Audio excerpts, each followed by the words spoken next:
Assalamualaikum warahmatullahi wabarakatuh. Perkenalkan, nama saya Rohayati dari kelas 11 Bunda 3, nomor absen 25 SMA Negeri 1 Pakuyangan. Saya akan menjelaskan mengenai peta konsep bab perencanaan usaha kerajinan dari bahan limbah berbentuk ruang. Berikut penjelasannya.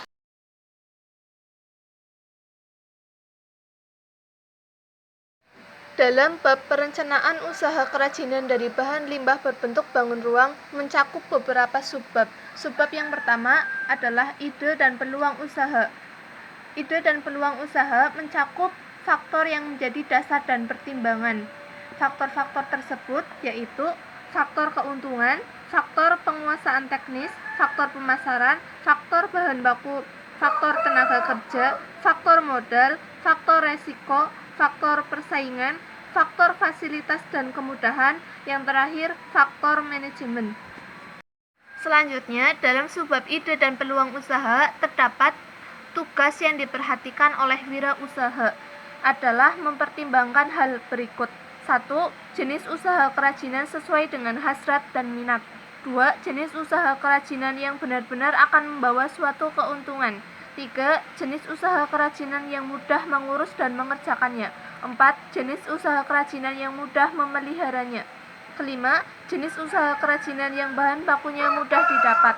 Keenam, jenis usaha kerajinan yang mendapat dukungan dari pemerintah.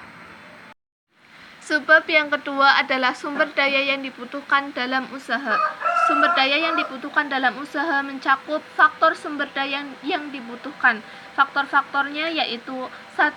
Faktor manusia, 2. Faktor keuangan, 3. Faktor organisasi, 4. Faktor perencanaan, 5. Faktor mengatur usaha, 6. Faktor pemasaran, dan yang terakhir adalah faktor administrasi. Subbab yang ketiga adalah perencanaan administrasi usaha kerajinan yang mencakup aspek penting yang perlu diperhatikan dalam perencanaan usaha kerajinan dari bahan limbah bentuk bangun ruang, yaitu 1. Mengurus izin usaha. 2. Menetapkan besarnya retribusi dengan cara mengalihkan luas ruang usaha dikali angka indeks lokasi dikali angka indeks gangguan dikali tarif. Yang ketiga, mengurus surat izin usaha perdagangan atau SIUP. Yang keempat, mengurus pengurusan pajak. Yang kelima, membuka rekening bank. Yang keenam, mengurus tanda daftar perusahaan. Yang ketujuh adalah menganalisis mengenai dampak lingkungan atau AMDAL. Subbab yang terakhir adalah perencanaan pemasaran usaha kerajinan dari bahan limbah bentuk bangun ruang, mencakup elemen dari sasaran pemasaran usaha kerajinan tersebut. Terdapat 3 elemen, yaitu 1. Pembentukan merek, 2. Layanan kepada konsumen berupa komunikasi dan pemberian info, yang ketiga menciptakan kesetiaan pelanggan.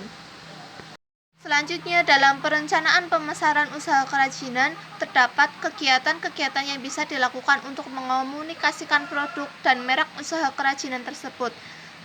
Terdapat 6 kegiatan pemasaran yang bisa dilakukan, yaitu 1.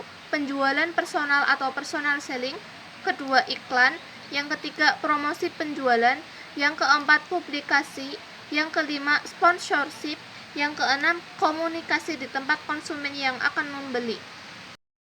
Demikian penjelasan tentang konsep dari saya, kurang lebihnya mohon maaf. Wassalamualaikum warahmatullahi wabarakatuh.